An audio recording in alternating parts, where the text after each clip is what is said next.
तो hello and good evening guys. स्वागत है आप सभी का शंकर सर की क्लास में।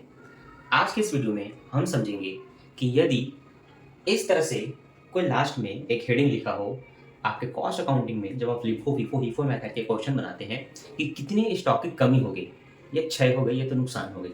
जैसे लिखा है 11 मार्च को 200 स्टॉक की कमी हो गई। जब इस तरह से कुछ चीज़ें आपको पता चले तो इसका मतलब क्या है, इसको कैसे इसमें एडजस्ट करना है, बनाना कैसे है, सब कुछ सीखेंगे डिटेल से इस वीडियो में। सबसे पहले कॉन्सेप्ट पे आते हैं। लिफो फिफो इफो मेथड में क्या होता है, आप किसी सामान को बेचने के लिए तीन तरह से सोचते हैं। ठीक है, पहला मेथड है फीफो, जो कि आपको ऊपर में लिखा हुआ दिखेगा। फीफो में हम क्या करते हैं, जो सबसे पहले सामान आया था उसी को सबसे पहले बेच देते हैं। लेकिन लिफो में क्या होता है, जो लास्ट में आया था उसको पहले बेचते हैं। और इफो में क्या होता है, पहले आया लास्ट में उससे मतलब नहीं है, जिसकी मूल्य सबसे ज्यादा होगी उसको पहले बेचती है। ये हो जाता है आपका हिफो। लेकिन होता क्या है, सामान रखे रखे कई बार नहीं बिक रही है तो उनमें कुछ नुकसान हो सकता है, कुछ कमी आ सकती है। जैसे कि कपड़ों का चूहों के द्वारा उतर देना, कपड़ों को चूहों द्वारा उतरना, जिससे कपड़ों में नुकसान हो गई या कमी हो गई। तेल जैसी चीज़ें सूख जाती हैं, पेट्रोल जैसी चीज़ें सूख जाती हैं, है ना, मैं उस तेल की बात कर रहा था। तो ऐसे कुछ कुछ चीज़ों में नुकसान होता है। इन नुकसान की भरपाई कैसे करेंगे, आपने जितने में खरीदा है आप उतने में ही बचेंगे, ताकि आपको नुकसान ना हो, मतलब जितना आपको प्रॉफिट है उस पर ही बचेंगे। तो ऐसी स्थिति में क्या दिमाग लगाना है, उसको ध्यान से समझना। माना कि 400 यूनिट है आपके पास 50 रुपए के हिसाब से, तो कुल मिला के आपके पास उसकी नगद मूल्य कितनी है, 20,000 रुपए है। 50 सोनम शून्य, 50 सोनम शून्य, 50 चौक 200, आपके पास 20,000 रुपए का नेट अमाउंट आपको मिलने वाला है जब आप 400 यूनिट को 50 के हिसाब से बेचेंगे। मान लेते हैं इसी प्रश्न में लिखा हो कि इसमें से 200 स्टॉक की कमी होगी। इसका मतलब आपके पास कितने स्टॉक है, केवल 200 स्टॉक है। अभी ध्यान देना, अगर आप 200 स्टॉक को 50 के हिसाब से बेचते हैं तो आपको केवल 10,000 मिलेगा, 20,000 तो नहीं मिलेगा। इसका मतलब क्या करना पड़ेगा, हमें अपने मूल्य को बढ़ाना होगा, रेट को बढ़ाना होगा, ताकि कुल मूल्य हमें मिल जाए। लेकिन वो अमाउंट क्या होगा, कैसे जानेंगे, उस तरीका होगा। एक तरीका है, जितने की कमी हुई है ना उसको कुल यूनिट में घटा दो, जिस यूनिट में से कमी हुआ है। 400 में से 200 गया, 200 बचा आपके पास, बचे हुए यूनिट को भाग देना है, मतलब बचे हुए यूनिट को भाग देना है कुल मूल्य से, जितना मूल्य आपको चाहिए। मुझे 20,000 चाहिए तो मैं 20,000 से इसको भाग दूंगा, उल्टा हो रहा है ना, 20,000 को इससे भाग देना है, याद रहे। तो इसके ऊपर में आप 20,000 को लिखेंगे। अब मैं ये तो नहीं देख रहा हूँ कि आपको नीचे दिख रहा है कि नहीं, पर पहले मैं आके चेक कर लूँ आपको दिख रहा है, ठीक है।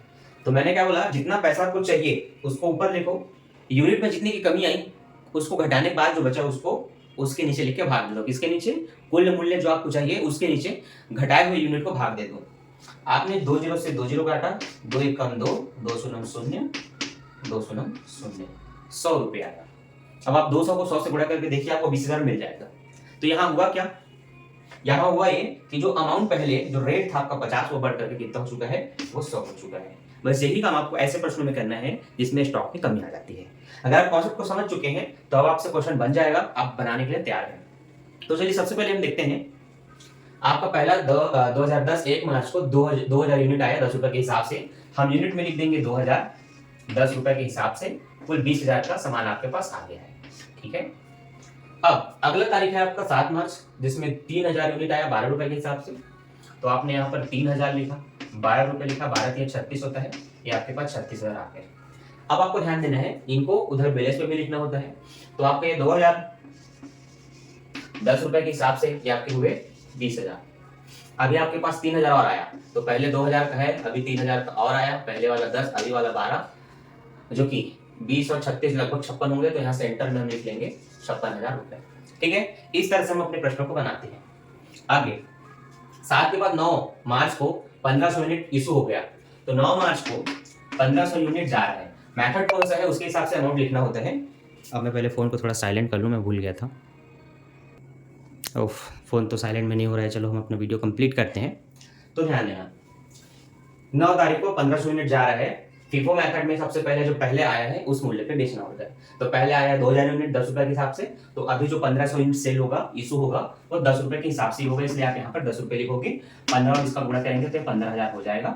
अब आपको ये ध्यान देना है कि जो पहले 2,000 के थे उसमें से 1500 चले गए, मतलब उसमें का 500 यूनिट बचा है, और उसके बाद वाला जो 3,000 है वो बचा है। तो ये 10 रुपए के हिसाब से, 12 रुपए के हिसाब से। तो आपको ये ध्यान देना है कि 56,000 में लगभग 15,000 का सामान चला गया, है ना। 12 या 36,000, 36 और 5, 36 और 5 कितना हुआ, 41,000 का आपके पास बचा है। तो आप यहाँ पर 41,000 रुपए लिख लेंगे। ठीक है, आगे बढ़ते हैं। अगला तारीख है आपका 10 तारीख। 10 तारीख को क्या बोला है, 700 यूनिट आपका सेल हो गया, इशू हो गया।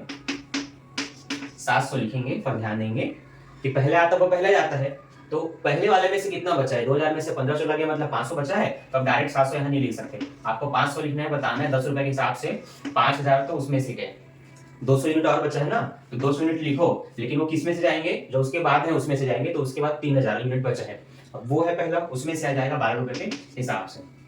इस तरह से हम निर्गमन करते हैं कि जब आप निर्गमन करते हैं तो पहले पहले वाले का करेंगे जो जितना यूनिट बचा है, उसके बाद और यूनिट चाहिए तो फिर उसके बाद वाले जो यूनिट है उसको सेल करना होता है, निर्गमन करना होता है।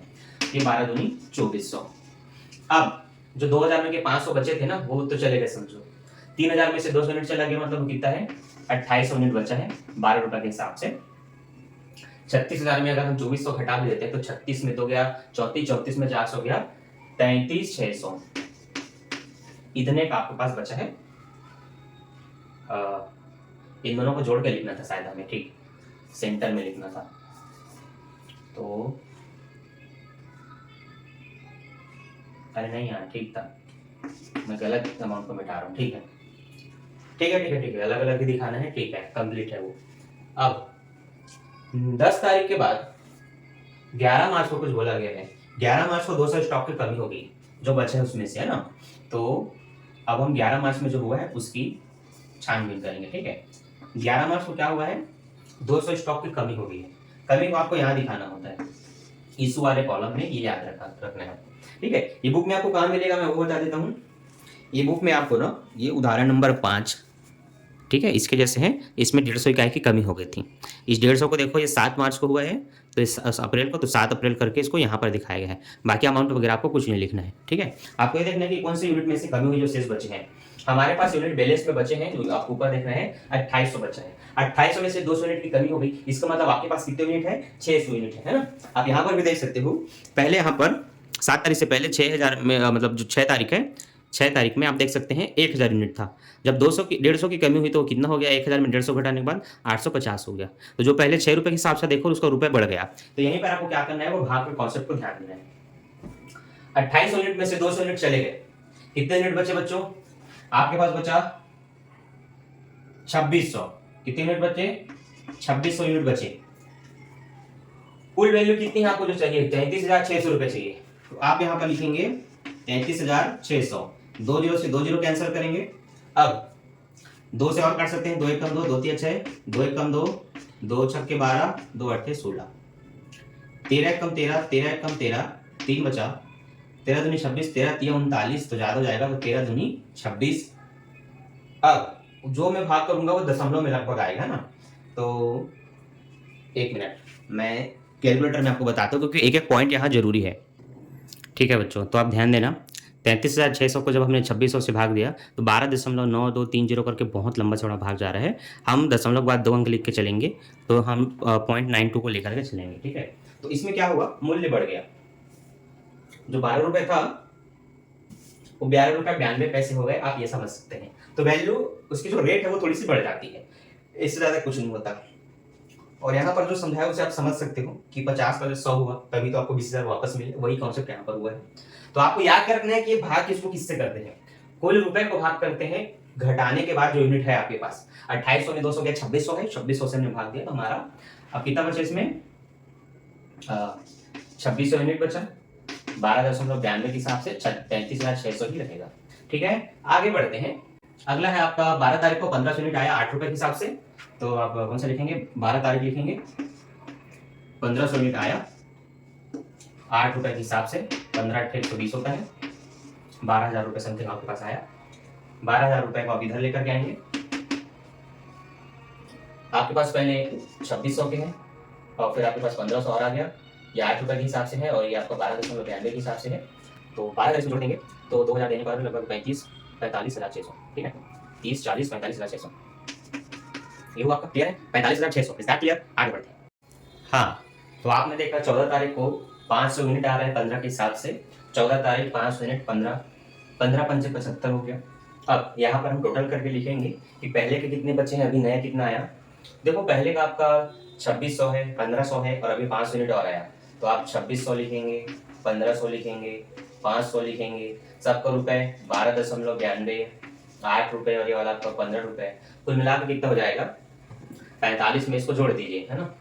तो 500 इसको देते कि लगभग 46,000 हो जाएगा। 46 और ये 4 लगभग 50, 3 53,100। तो यहाँ पर टोटल मैं लिख देता हूँ 53,100 हो जाएगा। ठीक है, इतना क्लियर है। अब 15 तारीख को 2,200 यूनिट इशू कर दिया। अब देखना टोटल 2200 यूनिट इशू करना है तो किस में से जाएगा, फीफो मेथड है, मतलब जो पहले है उसमें से जाएगा। तो पहले वाला आपका लगभग 2600 यूनिट है, आप उसमें से 2200 यूनिट इशू कर सकते हैं। तो अब आपको लिख लेना है यहाँ पर 15, यहाँ लिख लेना है कि आप 2200 यूनिट इशू कर रहे हैं, जो कि 2600 बचे उसी में से जा रहे हैं, जो कि 12.92 के हिसाब से जाएगा। अब हम इनका मल्टीप्लाई भी कर लेते हैं ये जानने के लिए कि कुल रुपए कितना हो रहे हैं। ठीक है, तो वेट एंड वॉच। तो स्टूडेंट आप सभी देख सकते हैं 2200 यूनिट जब सेल होगा 12 रुपये 92 पैसे के हिसाब से तो 28,424 रुपये होगा। कितना होगा 28,424 रुपये। देखिए 2600 में से 22 हो गया, मतलब उसका 400 यूनिट बचा है, अगला 1500 यूनिट बचा है, उसके बाद आपका 500 यूनिट बचा है, ये 12 रुपये 92 पैसे वाला है, ये आपका 8 रुपये वाला है और आपका 15 रुपये, है ना। अब आप क्या करेंगे 53,100 में से इसको घटा देंगे। 53,100 में से जब हमने घटाया तो 24,676 आया। तो कुल मिलाकर इनका जो अमाउंट होगा वो होगा 24,676। इस तरह से हमारा ये वाला जो खाता है वो क्लोज होता है। ठीक है, तो अब आपने सीख लिया कि अगर किसी प्रश्न में कितने भी स्टॉक की कमी हो गई, ऐसा अगर प्रश्न मिला कि कुछ लॉस हो गया या कुछ आपका कमी हो गया, क्षय हो गया, ठीक है, ह्रास हो गया, डिप्रिसिएशन जिसको बोलते हैं, तो उन प्रश्नों को आप कैसे बनाएंगे। कॉन्सेप्ट बस इतना ध्यान रखना है कि जितने यूनिट की कमी होगी, जितने यूनिट आपके पास बैलेंस में है उसमें से उसको घटाइए, उसके बाद कितना रुपए था पहले उसी रुपए को भाग दीजिए उसके बाद वाले यूनिट से, आपको कुल रुपए जो मिलेगा वही आपको लिख करके आगे कंटिन्यू करना है। जैसे कि आपका 12 का 12 जैसे 92 हुआ तो हर बार हमने वही लेकर के बनाया। तो आपको ये डाउट अगर क्लियर हो गया तो अब आप अपने उदाहरण के क्वेश्चन बना सकते हैं जो मैं आपको दिखा रहा था, और उसी तरह से आने वाले क्रियात्मक प्रश्नों को भी आप बना करके देखिए।